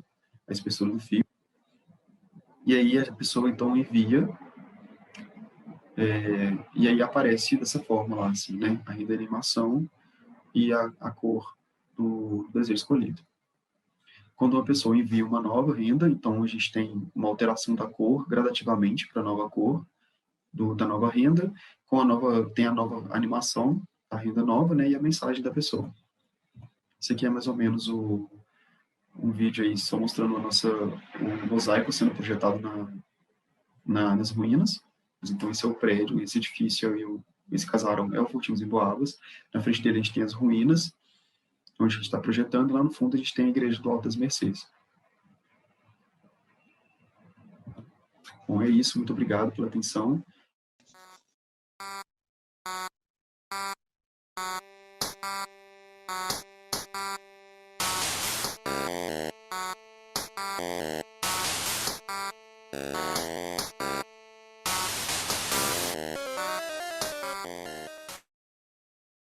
Olá, pessoal, parabéns pelas apresentações, realmente excelentes, né? Tem vários comentários aqui parabenizando a todos. Eu acho que a gente tem um GT bem diferenciado, né?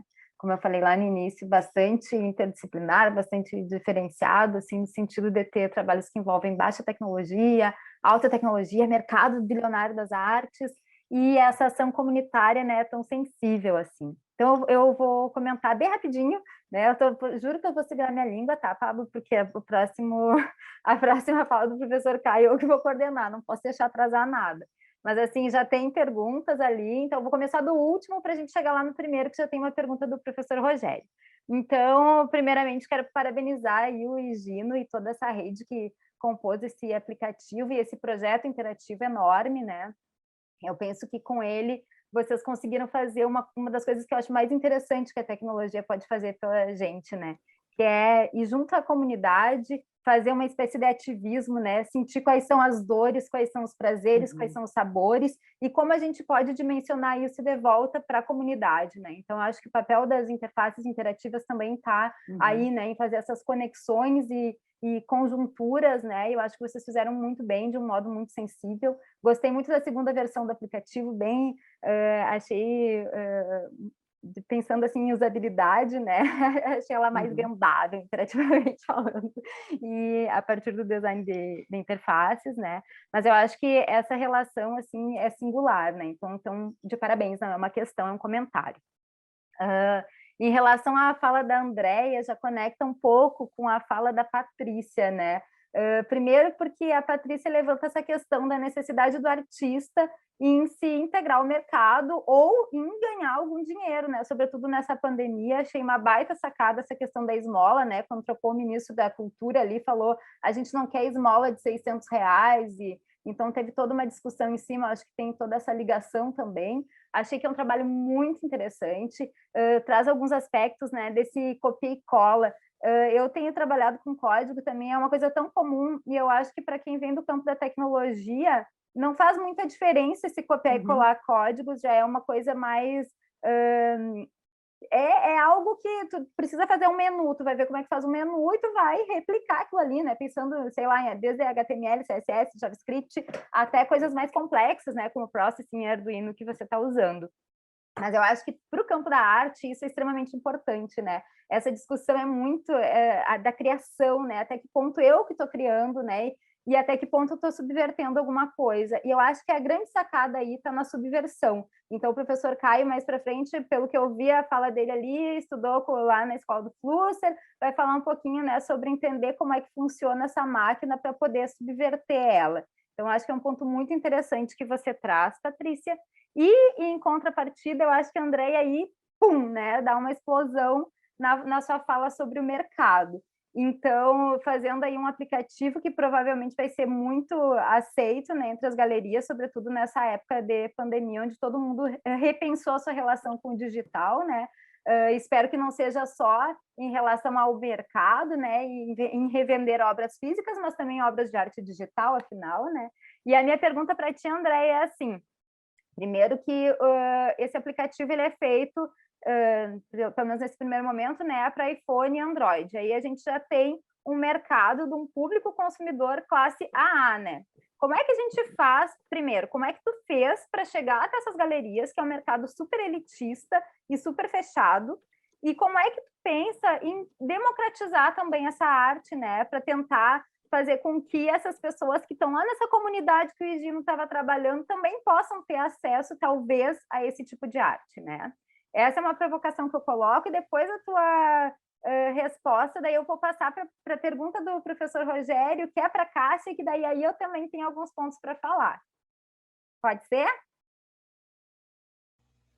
Eu respondo agora, Débora? Eu acho que sim, que daí depois a gente vai para esse ponto da Cássia, e depois a gente faz as outras perguntas aí que devem estar chegando, tá bom? Tá, joia. Obrigada a todos, né, por estarem aqui ouvindo, participando, né? Parabéns a todos que apresentaram aqui. Débora, nesse momento a gente já tem, né, a primeira versão desenvolvida para o iOS. Começamos por ali, mas já estamos em desenvolvimento com Android. Logo, logo a gente já vai ter, né, disponível, então, para uma vasta gama aí de aparelhos, né? A nossa preocupação justamente é que tenha um amplo alcance, então é imprescindível desenvolver para Android. Entretanto, a gente tem que, por algum lado, a gente tem que iniciar, né? Iniciamos ali em função dos devices mesmo, né? O iPhone, ele tem, enfim, uma boa câmera, a questão da realidade aumentada, mesmo a tecnologia, né? Uma funcionalidade melhor. Hoje, nesse momento, a gente já tem também no Android alguns aparelhos com as câmeras boas e também com tecnologia para a realidade aumentada já bem desenvolvida, e são coisas que vão, assim, com muita velocidade se transformando, né? Inclusive, esse PowerPoint que foi apresentado, se eu fosse apresentar em tempo real hoje, algumas coisas já estariam diferentes. Em poucas semanas, a gente vai estar com uma nova versão do aplicativo disponível, justamente porque a gente vem pensando aí, nesse momento, a experiência do usuário, né? As questões de UI e UX são as nossas prioridades agora. A gente, claro, estava primeiro desenvolvendo a parte da realidade aumentada, que era mais difícil, e agora trabalhando na parte de UX. Então, a próxima versão, aí dentro de poucas semanas, poucos dias, a gente vai estar já com uma experiência bem bacana, né? Fazendo uma leitura do espaço mais rápida. E respondendo a tua pergunta, Débora, uma das questões que não está na apresentação, né, até porque o tempo era muito curto, mas o nosso modelo, né, tem uma parte voltada para o social. No nosso projeto tem a Mobart Social. A gente pretende futuramente, né, por meio de patrocínios e até mesmo por meio da Mobart, poder contribuir com os artistas em formação. Então, muito em breve a gente vai estar também nessa função aí, né, tentando ajudar os artistas que precisam de visibilidade, de apoio, né, para produzir as suas obras, para desenvolver as suas pesquisas. E muito importante que tu ressaltou quanto às obras físicas e digitais, claro que agora começamos, né, voltados para as obras físicas, né, pensando no mercado da arte, se inserindo, né, inserindo a Mobart nas galerias de arte. Então, diz respeito a um acervo vasto de obras físicas, mas a gente tem que estar atento, pensando no futuro, as questões das NFTs, né, são questões aí muito relevantes e que vai dar uma mexida muito grande, sobretudo no mercado primário da arte, que é o mercado da arte contemporânea, do artista que está em plena produção. Então, para aquele artista digital, né, é muito importante se atentar às NFTs. Quem não assistiu aí no domingo, no Fantástico, teve uma matéria muito bacana, né, falando de uma obra digital vendida pela Christie's, a casa de leilões, que foi um valor estratosférico, aí uma NFT, uma obra digital. Então, é bom, né, que os artistas digitais de arte, os artistas, né, que trabalham com arte e tecnologia, estejam atentos a isso. A Mobart já estava, né, já há algumas semanas atrás, a gente já andava fazendo consultoria quanto a isso, porque as nossas próximas versões, pelo menos até meados aí de setembro, a gente já quer trazer, né, no e-commerce a possibilidade das criptomoedas, já pensando também para as NFTs. Então, a gente tem que estar atento, né, Débora, não ficar preso ao físico, porque o futuro da arte é online. Muito bem.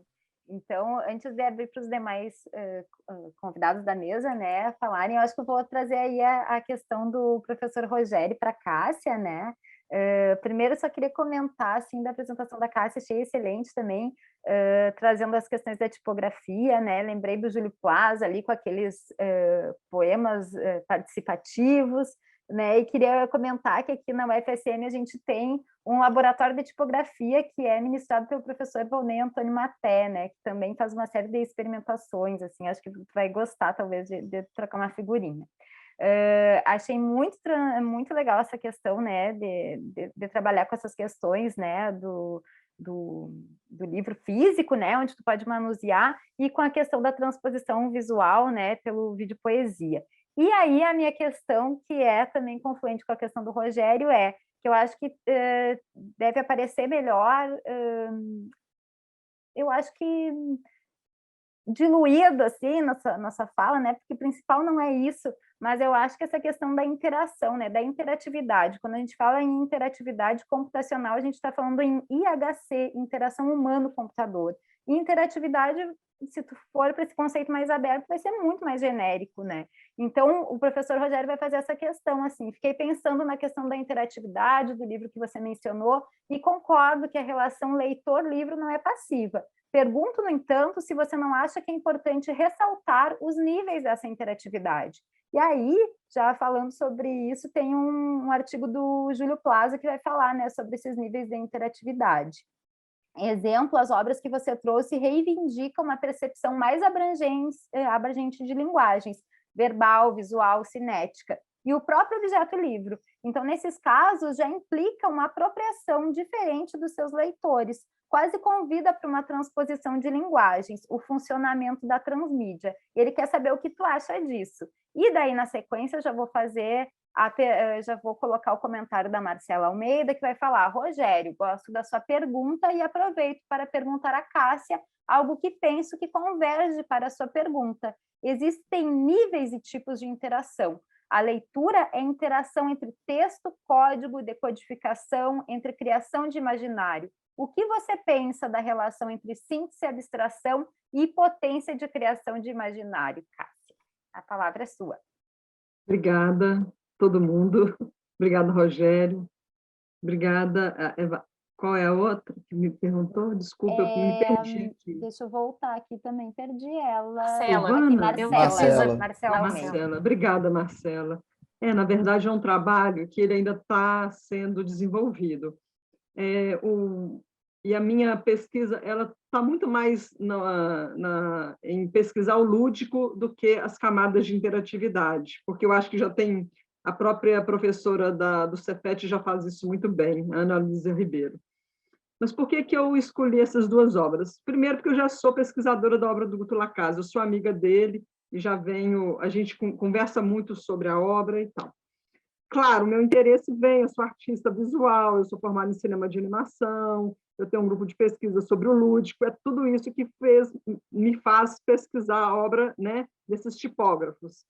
Mas, primeiramente, é importante lembrar que o Marconi, quando escolhe essas duas obras, uma que já era vídeo e a outra para se tornar vídeo, para ter um embate entre as duas, é porque onde foi a exposição seria o Zoológico de Belo Horizonte, no projeto do Arão Reis, e acabou não sendo. Então, ele brinca com isso, a exposição cria, que ele é curador, é uma exposição onde a criança interage, quando eu falo interagir, de tocar mesmo em tudo que estava lá. E eu escolhi essas duas obras por causa da tipografia, e porque a letra ela é imagem e ela se transforma em bicho, não em metamorfose, mas a letra que salta, né? Então, claro, a minha apresentação não deu para eu apresentar tudo, mas eu queria ler um parágrafo aqui rapidinho para o Rogério, que talvez eu responda a pergunta dele. Então, entende-se que a transposição das mídias dá-se início desde a experiência tátil e visual dos volumes impressos, da qual dessa interação atesta que a poesia visual de Lacasse e Mansur são mix mídia, iconicamente e simbolicamente de qualidade intermediática, permitindo desdobramentos e outros diálogos.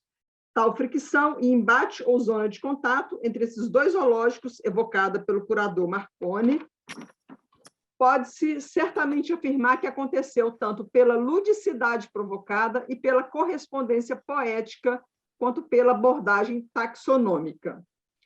Eu ainda queria acrescentar, então, sobre essas duas mídias, que proporcionam interação e significação, e a escolha do curador pelos opoemas da mídia vídeo, ou seja, movimento, e não na mídia impressa, estática ou não, para determinado nicho no espaço expositivo da cria, certamente está no reconhecimento e assertividade em relação à fruição e à imaginação que cada uma delas e seus desdobramentos conceituais provocam no leitor espectador em espaços e temporalidades distintas. E, voltando no meu interesse pela imaginação, porque ainda é a próxima etapa, ora, é inevitável não criar analogia entre a obra impressa e a de movimento, porque, né, uma é ressignificar a outra, mas elas apesar de ser mídias diferentes, tem uma similaridade, né, imagética. E se a gente for pensar a obra a partir das categorias do livro ilustrado, são várias camadas de leitura, né? Isso do livro impresso. Se eu for para a obra visual, também tem outras camadas de leituras.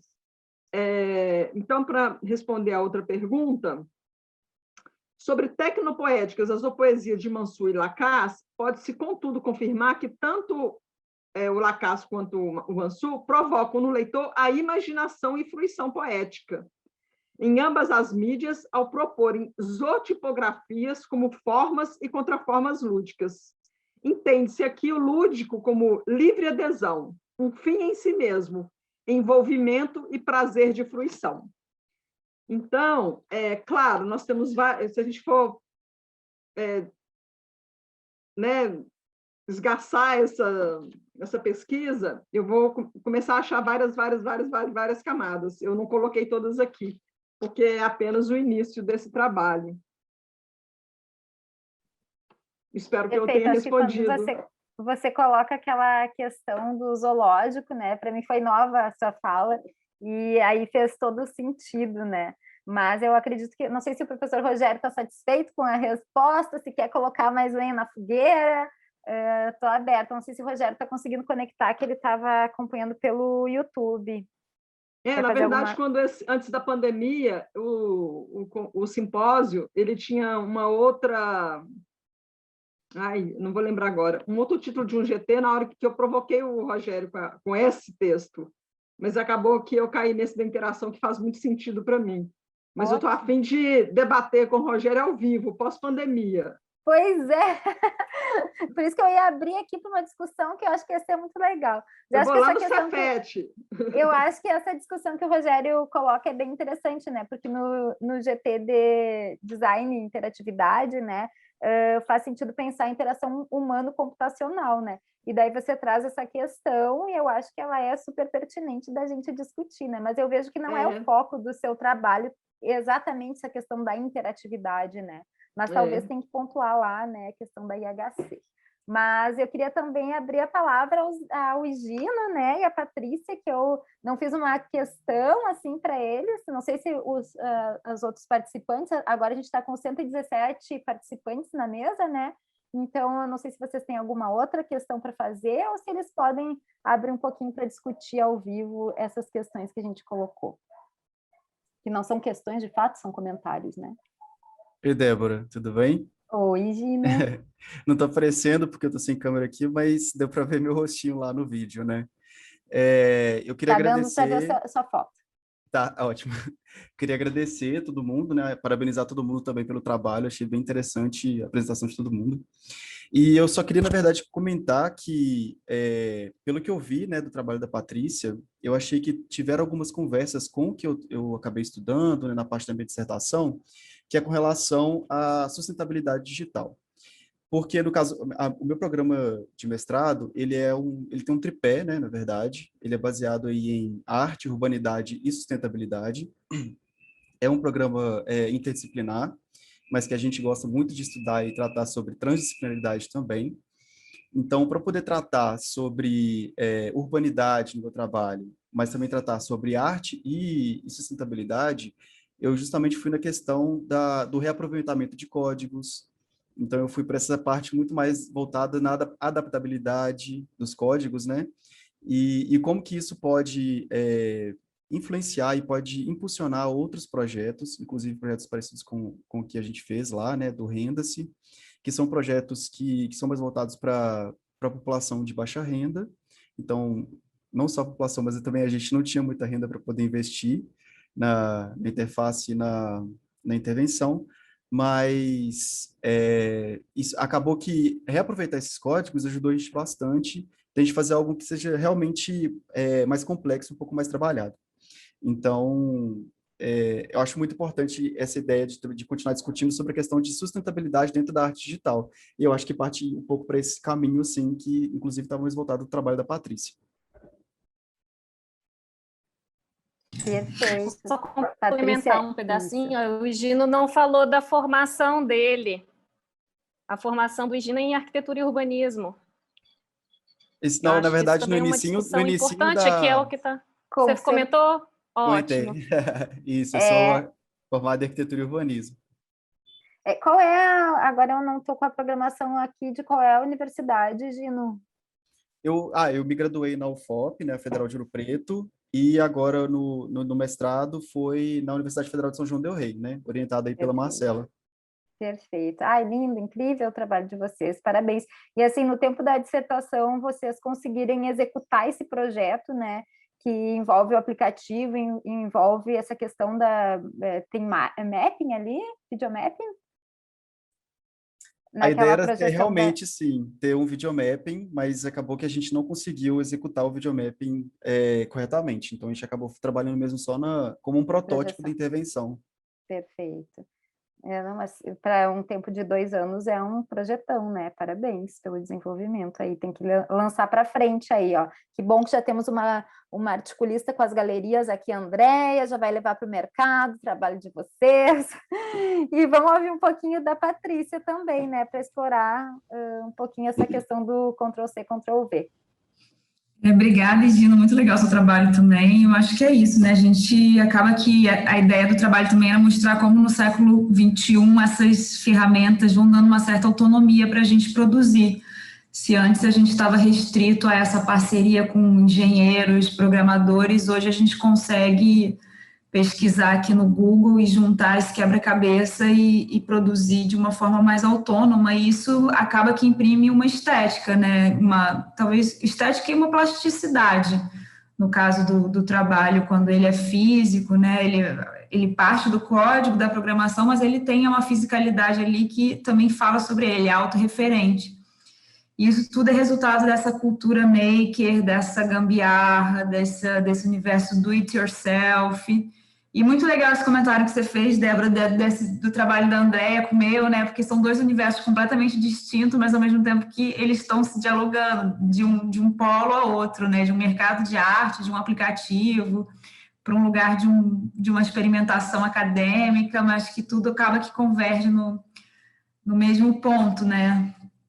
Que é essa produção e de como levar essa produção adiante. Bem, é isso, agradeço o espaço, acho que alguém comentou também, né, da bolsa de doutorado, que é uma moeda, achei legal, e também, de certa forma, eu fui atingida por esses cortes, o que me motivou também a produzir esse trabalho e pensar como o trabalho fala sobre si mesmo, né? A minha pesquisa é aquilo e, ao mesmo tempo, é também a minha realidade, esse feedback para além do humano-máquina, mas também para um feedback poético das narrativas. Perfeito. É isso, Eu vou abrir aqui, a Marcela acabou de colocar, muito bom participar de uma mesa com um trabalho tão interessante e tanta diversidade, né? É bom ter a oportunidade de debater as conexões entre eles. Queria te ouvir falar um pouquinho também, Marcela, já que tu está com o Higino nessa, né? E eu acho que essas questões do mercado, assim, eu sou super atiçada para colocar fogueira aqui, né? Para incendiar, para explorar de uma vez o mercado dessa arte digital, para inserir essa gurizada no mercado, não só gurizada, né? Mas gurizada, porque eu sou aqui do Sul, né? Mas todo esse pessoal que está trabalhando com isso, que merece tanta visibilidade, né? Olha um projeto tão legal que devolve algo para a comunidade, assim como esse que vocês trouxeram, acho que é super pertinente, né? Como é que a gente vai vender isso? Enfim, abro para ti também, Marcela, comentar. Obrigada, Débora, pelo espaço. Assim, eu quero agradecer, né, a organização do evento, é sempre uma oportunidade muito boa para a gente poder estar aqui junto debatendo, né? O que me intriga com essa questão, né, do comércio, né, é justamente essa transposição de uma linguagem para outra, né? E como é que o objeto ele vira outra coisa quando ele passa para outra mídia, né? Então, talvez é essa provocação que eu poderia trazer aqui para a Andréia, para a gente poder discutir um pouco mais, porque foi também para nós uma dificuldade durante o trabalho do Higino, porque a nossa intenção era fazer, né, junto com a comunidade, e a presença deles no território, a relação com o território era muito importante para o desenvolvimento do trabalho, e a gente teve que abstrair toda essa questão do presencial e transferir o trabalho, que, apesar de ser digital e ter essa potência de ser remoto e de se trabalhar, né, telematicamente, não era bem isso que a gente tinha em mente no início. Então, assim, esse esforço de transpor para um outro para um ambiente que é absolutamente remoto, foi feito por nós. Mas, assim, virou outro trabalho, né? Então, eu acho que essa é a provocação. O que vira essa outra coisa? Porque é outra linguagem, né? Perfeito. Pessoal, mais alguém tem algum comentário para fazer? Era uma provocação para a Andréia, para ela comentar um pouco mais sobre essa transposição, né? Ah, então tá, beleza, Andréia. Muito bom, Marcela. É boa a provocação, porque a gente fala muito, né? Pelo menos no mercado da arte, a gente fala muito da obra física, né? A questão, as dores das galerias, né? Muito voltadas para levar a obra até o cliente. E aí, em tempos de pandemia, você não consegue levar fisicamente. E aí, de repente, tudo se reconfigura, né? E vai tudo para o online, e é necessário pensar essas ferramentas. Como que uma ferramenta vai conseguir levar a obra virtualmente, né? Mantendo ali as suas qualidades, né? As suas especificidades, como por meio das telas, né? Trazer e possibilitar aquela sensação de estar diante da obra, mantendo suas dimensões, suas cores. São tantos detalhes, né? E isso dificulta muito. A gente está vendo aí diversas exposições virtuais. E quando se trata de levar uma obra física para o virtual, é bastante complexo. É bastante difícil. Então, por isso, as ferramentas devem ser bastante trabalhadas, pensadas, né, com auxílio das tecnologias. Nós, a Mobart, escolheu a realidade aumentada justamente pensando que era a tecnologia que nos possibilitaria essa sensação de estar diante da obra, de se aproximar, ver detalhes. Agora, se a gente for pensar a obra digital, ela é perfeita para esse momento, né? Esse é o momento do artista que atua, né, no campo da arte e tecnologia. Esse é o momento. Inclusive, muitas das entrevistas que eu realizei no segundo semestre do ano passado, em função do doutorado, muitas galerias me disseram que estava havendo, né, uma procura bastante grande e significativa de vídeos. Era tão difícil você falar em comercialização de vídeos, né, em galerias, por meio das galerias, e de repente, diante do cenário pandêmico, meu vizinho começou uma obra, desculpem. Diante do cenário pandêmico, essa produção, né, em arte e tecnologia, sobretudo vídeos, né, começou a ter aí o seu momento, né, começou a ter uma possibilidade de vendas maior do que até então. Então, acho que esse é o momento, já que estamos todos no online, os artistas que estão trabalhando com obras de arte e tecnologia devem aproveitar e se engajar e estar presente nas redes, né? Participando de eventos, porque realmente é o momento e os investidores em arte estão se voltando para isso. Eles estão atentos a essa produção. Então, eu acredito que vai ser um marco, sabe? Por mais difícil que seja esse cenário para todos nós, eu acredito que vai ser um marco, está havendo uma mudança significativa e estamos aí, de fato, né, abrindo portas para esse mercado da arte digital. Eu aposto muito nele e acredito que essas ferramentas que estão surgindo, que surgirão, vão colaborar para ter aí um marco, né, para ter aí a sua pujança. Acho que é isso, né, Marcela? E agora tem uma outra provocação. Não sei se a Marcela quer responder, a Andréia.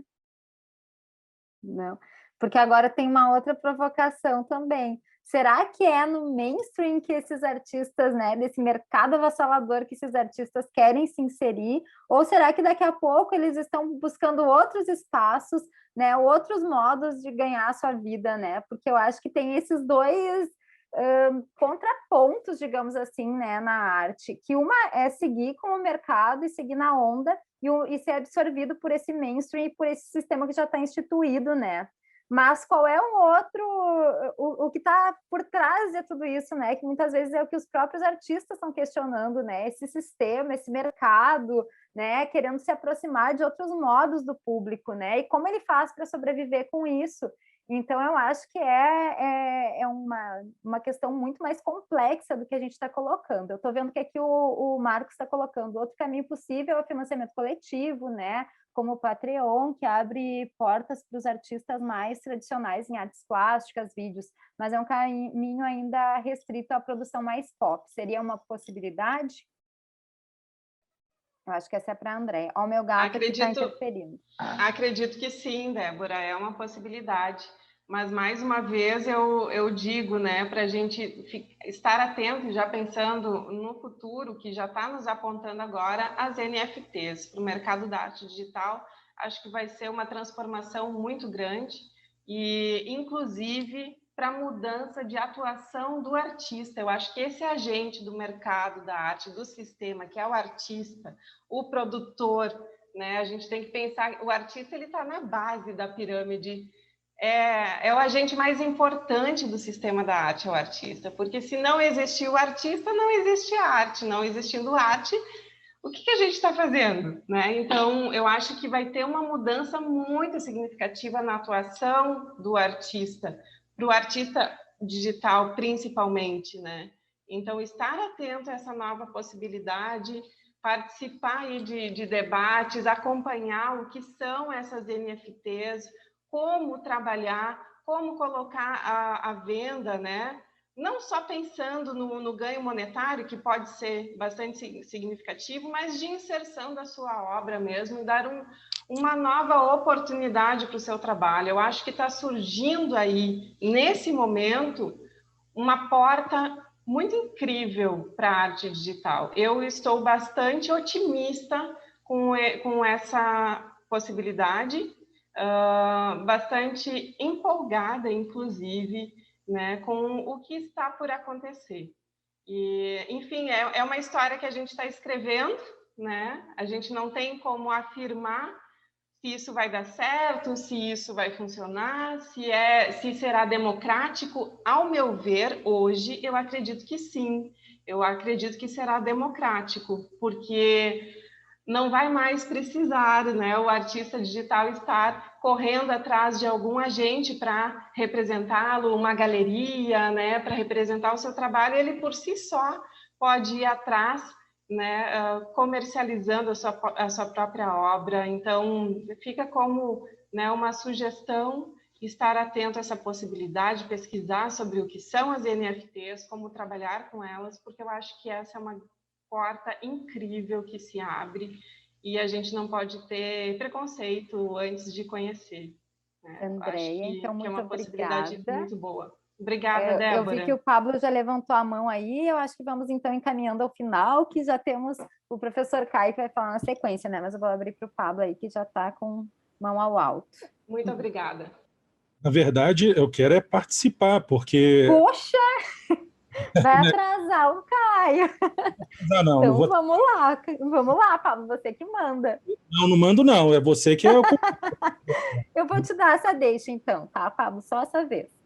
Na verdade, não. Na verdade, a gente pode realmente encaminhar para o final. Eu só queria fazer uma colocação que a gente falou, né? A Suzete apontou os NFTs na abertura, mas é porque tem uma hype relacionada aos NFTs. Eu brinco no grupo de pesquisa que é igual falar de Black Mirror, falar de dilema das redes. O NFT está todo mundo falando agora. Só que, na verdade, o importante, não, na minha visão, não é... Bom, é importante também, porque as grandes galerias já estão se envolvendo com as plataformas marketplaces há muito tempo. Isso não é nenhuma novidade para quem trabalha com isso, como a Andréia disse, eles já estavam no radar deles, estavam trabalhando com isso. Então, isso não é novidade, não. A gente que trabalha no campo, a gente sabe disso. Eu queria deixar registrado que o importante aí não é o NFT. O importante, então, nesse sentido que eu acabei de preparar aqui, né? É o blockchain. É a estrutura, né? Porque blockchain você aplica em tudo. E isso, nesse processo de digitalização do mundo, é extremamente importante a gente ficar com isso na cabeça. Então, não é entender o NFT, porque já é um problema você entender essa lógica, né, de tokenização. Ok, mas a tokenização serve para tudo. E a estrutura é do blockchain, e a lógica do blockchain, algo que é completamente afim à tese de doutorado da professora Débora Gasparetto, a doutora Débora, que fala justamente dessa lógica colaborativa, da criação do sistema a partir desse processo atuacionista que nós vivenciamos e etc. Mas aí eu estou falando isso porque, por exemplo, nós estamos falando de galeria, estamos falando do mercado, ok, mas tem também a aplicação, participei do A Banca de Orientando da professora Kátia, semana passada, que é um gestor do IFAM, inclusive, e um gestor do IFAM está pensando, já entende de blockchain, por exemplo, ele já deu sinais, ele estava doutorando e eu fiz uma pergunta relacionada a isso, por causa da hype até. E o cara é do IFAM, então o que eu perguntei? Eu perguntei se ele está ciente das iniciativas mundiais relacionadas ao uso do blockchain para a preservação do patrimônio, porque existem iniciativas também nessa dimensão. Então, e várias outras, né? Porque, lógico, quando a gente fala de NFT, você está pensando e fala de blockchain, você pensa a moeda, você pensa as possibilidades de troca, de coleção, enfim, supervalorização de determinado objeto digital. Mas, na verdade, ele tem outras funções. Essa tecnologia ela é interessantíssima para outras funções, né? E aí, o patrimônio é uma das questões que eu tenho discutido, tenho lido, tenho trabalhado, e, enfim, tenho visto iniciativas. E aí, para mim, me assusta positivamente ver que gestores, né, de instituições como IFAM e IBRAM também estão antenados nessa coisa mais profunda, como pesquisadores. Ele é pesquisador, agora ele é doutor, né? Então ele de fato faz isso. Mas a tese dele especificamente era outra coisa, é a evasão de patrimônio, bens culturais, né? Então, um tráfico ilícito de bens culturais. Então, foi uma outra conversa, mas eu não tinha como deixar passar justamente pela hype, né? Então, é isso. Eu vi já que a Andréa vai aí contribuir, e aí a Débora pode encerrar nessa conversa. Tá? Então, gente, obrigada. Acho que foi super produtiva, assim, a nossa... A Andréa pediu a palavra, desculpa, porque esperando não falar... Só para fazer só para fechar, Pablo, obrigada pela complementação, né? Mas quanto ao blockchain, o mais importante de tudo, né? O registro. Ter o registro no blockchain é também algo que venha contribuir para esse mercado, né? Para o registro, né? A confirmação da obra, a autenticação da obra de arte. Então, tudo isso corrobora aí para ainda dar mais segurança, sobretudo para o investidor em arte. E é nesse sentido que eu trouxe a minha fala aqui. Obrigada, Pablo. Obrigada, Débora, de todos. Obrigada a todos. Eu acho que foi uma tarde super produtiva. Também achei bacana demais esse GT, Marcos, André. Então, agora vamos encerrar o GT e vamos para nossa fala do professor Caio, né, que está aguardada aí por todos. Obrigada, gente. Tchau, tchau. Já está aqui conosco. Na verdade, eu vou fazer o trânsito aqui, porque a gente muda lá no YouTube, né? Pois tem que dar um tempinho, né? Enquanto isso, eu vou fazer um carinho no meu gato, que ele come com carinho. Tá, deixa eu só fazer um encerramento aqui para fazer a transição. Calma, deixa o gatinho um pouquinho. Pois é, eu queria agradecer, né, a presença de todas aqui. Na verdade, eu estou muito feliz com o Higino, porque logo ele percebeu que teriam mulheres, né, muitas mulheres nessa mesa, então ele já falou que estava sem câmera e deixou vocês dominarem. Por isso que eu digo, não era para eu falar por último de jeito, pelo amor de Deus. Tinha que... Pablo, qual é? Pois é, então, fiquei aqui preocupado com isso. Né? Então, fiquem tranquilas que a gente observou isso e viu e acompanhou, né, com muito interesse o que vocês estavam falando, e eu fiquei segurando, como a Débora sabe. Mas é isso, muito obrigado. Eu segurei, Pablo, tinha muito mais para falar.